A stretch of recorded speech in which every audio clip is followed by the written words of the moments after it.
Bonjour à tous et bienvenue dans cette nouvelle vidéo. Aujourd'hui, nous allons voir les tâches du B0.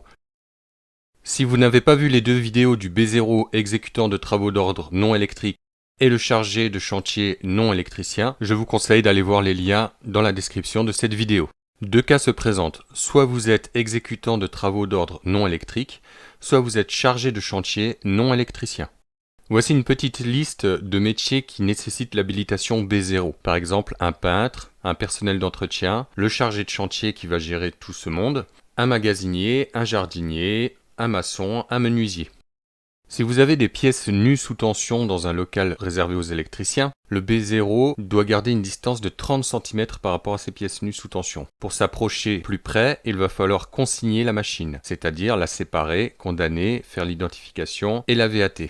Une fois cela fait, la zone 4 disparaît et devient une zone 1. Voyons un exemple de tâche pour l'exécutant de travaux d'ordre non électrique. Avant d'entrer dans le local, il va devoir analyser l'ensemble des risques, attendre l'ordre du chargé de travaux ou de chantier, repérer les limites de la zone.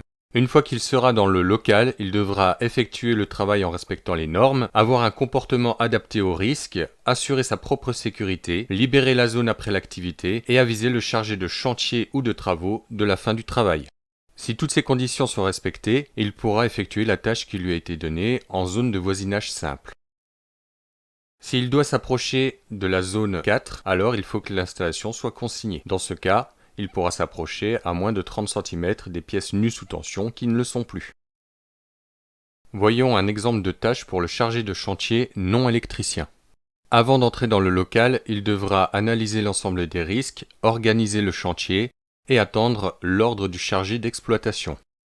Dans le local, il devra repérer les limites de zone, mettre en place les EPI et EPC, réaliser les travaux suivant les normes, assurer sa propre sécurité, libérer la zone de travail et aviser le chargé d'exploitation de la fin du travail. Si l'installation électrique n'est pas consignée et qu'il y a une présence de pièces nues sous tension, il devra rester dans la zone 1.